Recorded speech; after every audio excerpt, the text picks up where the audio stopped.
नमस्ते दोस्तों। Kataria Sanskrit class YouTube channel पर आपका एक बार फिर से स्वागत है। दोस्तों, जैसा कि हमने संस्कृत की प्रक्रिया को अर्थात हमने जो आरबीएसई की आरबीएसई की जो 10th क्लास जो संस्कृत की बुक को हम लोगों ने प्रारंभ कर रखा था, उसकी श्रृंखला को आगे बढ़ाते हुए मित्रों हम नेक्स्ट चैप्टर की ओर आगे बढ़ते हैं। दोस्तों, हमने अभी तक 3rd चैप्टर उसका जो पाठ परिचय था उसके बारे में हम लोगों ने सीखा। आज हम उस 3rd चैप्टर से संबंधित मित्रों जो श्लोक थे उन श्लोकों के अर्थ जो हैं उन अर्थ के बारे में सीखना प्रारंभ कर रहे हैं। तो मित्रों, यदि आपने अभी तक चैनल को सब्सक्राइब नहीं किया है तो आप सबसे पहले चैनल को सब्सक्राइब करें। तो मित्रों, जैसा कि हम चर्चा कर रहे हैं क्लास 10th है और संस्कृत जो तृतीय भाषा के रूप में है मित्रों, और हमारी जो बुक है इस बुक का नाम होगा मित्रों हमारे पास में स्पंदना। अब देखिए मित्रों, जैसे कि हमारे पास में निकल करके आता है पहला श्लोक। अब देखिए मित्रों, पहला श्लोक है उत्तरम यत् समुद्रस्य हिमाद्रश्चैव दक्षिणम वर्षम तपदारतम नाम भारती यत्र संतति। तो मित्रों, ये विष्णु पुराण से लिया गया है। देखिए मित्रों, यदि आप कटारिया संस्कृत क्लास चैनल को आप यदि देख रहे हैं, देखिए, और यदि आप 10th क्लास के अंदर हो तो दोस्तों आप जैसे कि ऐसे जो श्लोक आते हैं चैप्टर में, जो ये श्लोक आ रहे हैं, तो इन श्लोकों के लिए आप लोग सबसे पहले अन्वय याद करें, क्योंकि मित्रों एग्जाम के अंदर हमें संस्कृत में ही सब कुछ लिखना होता है। और जब एक श्लोक आता है, संस्कृत का एक श्लोक आता है, तो उसका अन्वय, उसका प्रसंग और व्याख्या, ये जो तीनों चीज़ें हैं मित्रों, ये एग्ज़ाम की दृष्टि से इम्पोर्टेंट है और एग्ज़ाम के अंदर इन्हीं में ही उनका आंसर दिया जाता है। तो मित्रों, आप इन चीज़ों को अच्छे से देखें और चैनल के माध्यम से जो प्रसंग, अन्वय, व्याख्या, शब्दार्थ जो दिए जा रहे हैं उनको आप अच्छे से समझें। जैसे कि पहला जो श्लोक था, इस पहले श्लोक का हमारे पास में अन्वय है जैसे यत् समुद्रस्य उत्तरम हिमाद्रे च एव दक्षिणम यत्र भारती नाम संतति तद भारतम वर्षम नाम है। ठीक है, यथ जो, देखिए मैं इसी का जो अनुवाद है, अर्थ है, मैं यहीं पे सिद्ध करता हूँ। यथ जो समुद्र से, समुद्र की या समुद्र के उत्तरम, उत्तर दिशा में हिमाद्री शब्द का अर्थ होता है हिमालय पर्वत, और दक्षिण में, और दक्षिण दिशा में भारती नाम है जो भूभाग है, संतति तत् भारतम। संतति का अर्थ होता है मित्रों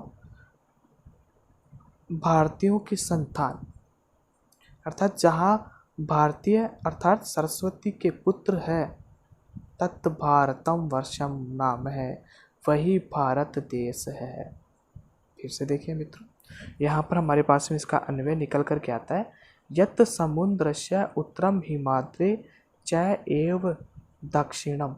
यत् यानी जो समुद्र से, समुद्र के उत्तर दिशायाम अर्थात उत्तर दिशा में स्थित है, और हिमाद्रे और जो हिमालय पर्वत की दक्षिणम दक्षिण दिशा में स्थित है, यत्र जहाँ पर भारती नाम है अर्थात भारतीय नाम से जो संतान निवास करती है, तत् भारतम वर्षम नाम है, अर्थात उस देश का नाम भारतवर्ष है, वही भारतवर्ष है।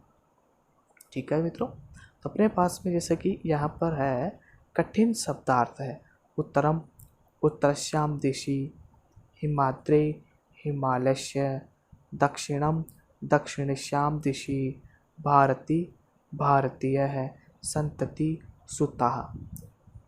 ठीक है मित्रों, इसके बाद में हमारे पास में आता है इसका अनुवाद, जैसे कि जो समुद्र की उत्तर दिशा में और हिमालय पर्वत की दक्षिण दिशा में भूभाग है, जहाँ भारतीय और सरस्वती पुत्र है वही भारत देश है।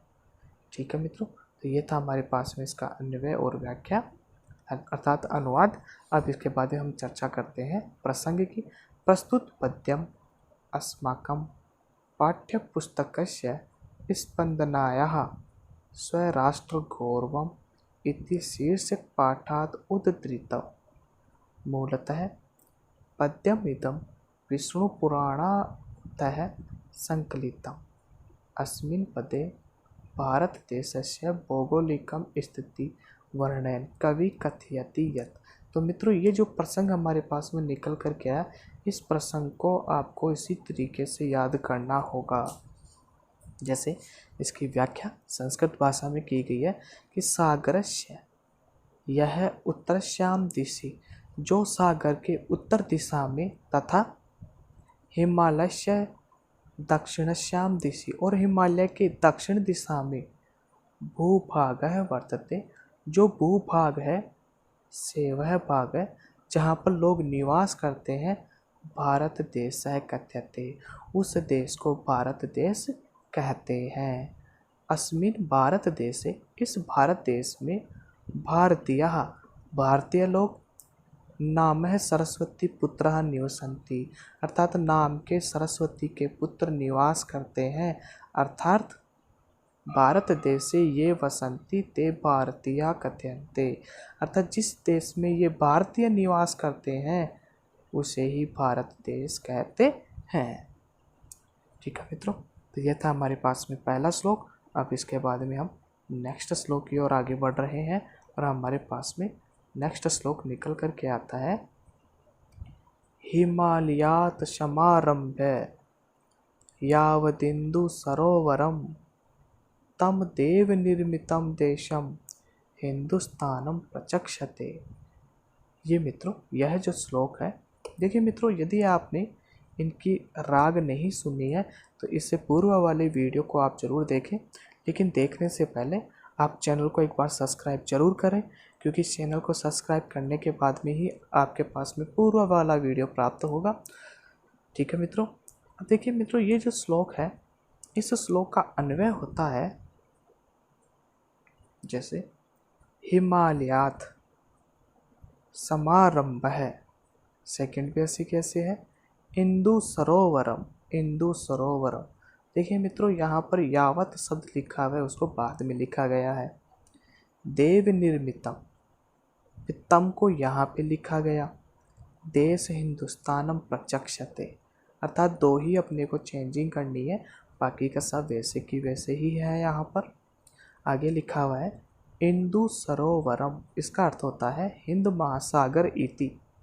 देव निर्मितम, देवै निर्मितम, प्रचक्षते कथ्यते, इसका अर्थ होता है हिमालयात समारंभ, अर्थात यहाँ पर देखते हैं हम लोग इसका अर्थ निकालते हैं मित्रों अपन। हिमालयात, हिमालय से, समारंभ है अर्थात आरंभ हो करके, हिमालय से आरंभ हो करके,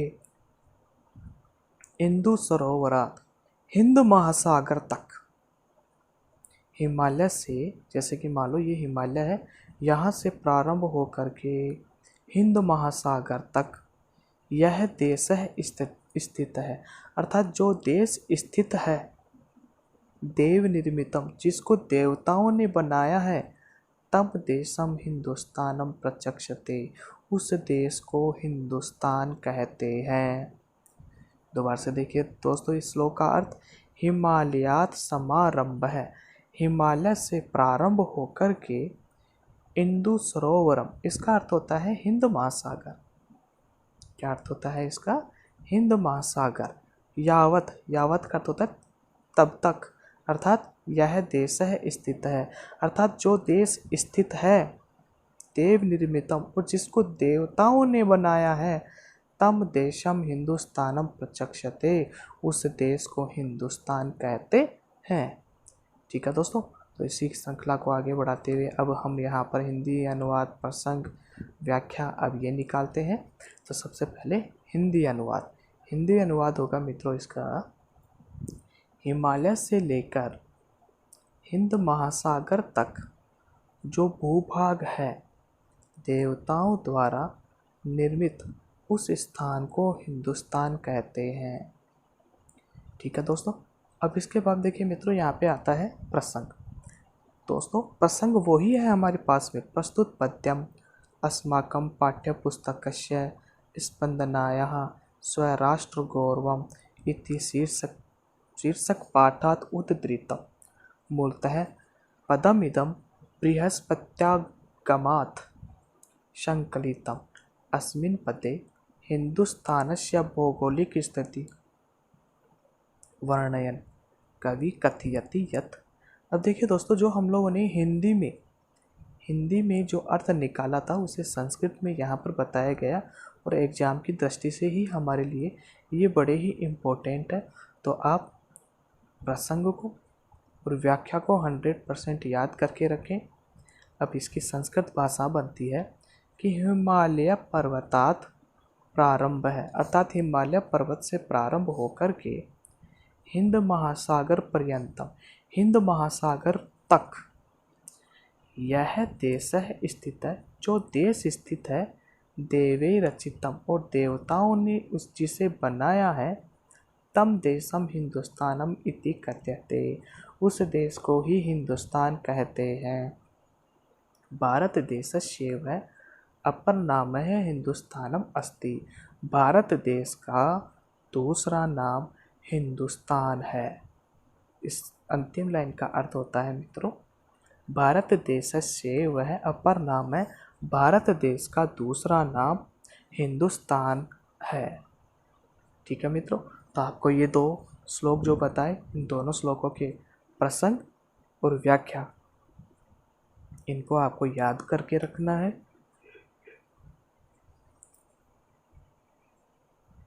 और इसी की श्रृंखला को आगे बढ़ाते हुए हम नेक्स्ट श्लोक की ओर आगे बढ़ते हैं।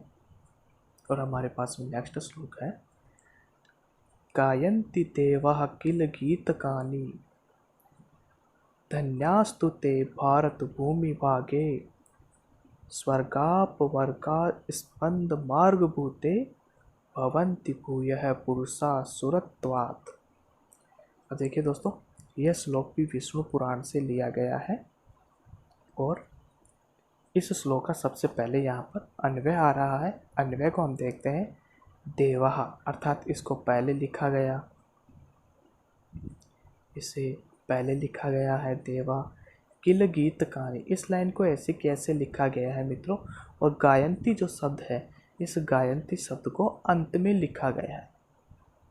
ठीक है। नेक्स्ट, धन्यास्तु ते पुरुषः सन्ति स्वर्गाप, अर्थात इस लाइन को फिर ऐसे कैसे लिख दिया गया। फिर उसके बाद में भारत भूमि भागे, इस लाइन को लिखा गया यहाँ पर, फिर सूरत्वात् भूयः, फिर अंतिम में लिखा गया भवन्ति। ठीक है मित्रों, इस प्रकार से आपको ये याद करके रखने होंगे। इसके बाद में हमारे पास में आता है जैसे गीतकानि, गीतानि, स्वर्गाप वर्गास्पंद मार्गभूते स्वर्गस्य अपवर्गस्य मोक्षस्य च यत् आस्पदम। इस प्रकार से हमें यहाँ पर जो ये हमारे पास में मीनिंगें आ रही है, इन मीनिंगों को हमें याद रखना होगा। इसका हिंदी अनुवाद होता है, देवता जहाँ गीत गाते हैं वे मनुष्य धन्य हैं जो स्वर्ग और मोक्ष की प्राप्ति का मार्ग स्वरूप भारत देश में देवता रूप से अथवा स्वर्ग से भी आकर पुनः उत्पन्न होते हैं या जन्म लेते हैं। ठीक है मित्रों, तो नेक्स्ट हम आगे बढ़ते हैं। हमारे पास में नेक्स्ट निकल कर के आता है इसका प्रसंग होता होगा, प्रस्तुत पद्यम अस्माकं पाठ्यपुस्तकस्य स्पंदनायाः स्वराष्ट्र गौरवम इति शीर्षक पाठात् उद्धृतम्। वैसी की वैसी लाइन है, मूलतः पदम इत्यम विष्णु पुराणात् संकलितम, ये भी वैसे का वैसा ही है।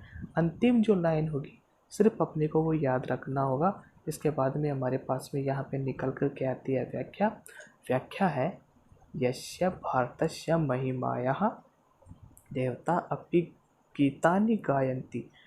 जिस भारत देश की महिमा का गीत देवता लोग भी गाते हैं, तस्य भारत भूमि ते जनाः।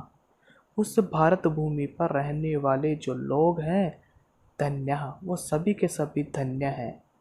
ये जो स्वर्गस्य मोक्षस्य च स्थानस्य मार्ग स्वरूपे, स्वर्ग के और मोक्ष के स्थान का मार्ग भारत देशे देवतात पुनः भवन्ति, देवताओं के द्वारा पुनः उत्पन्न होता है।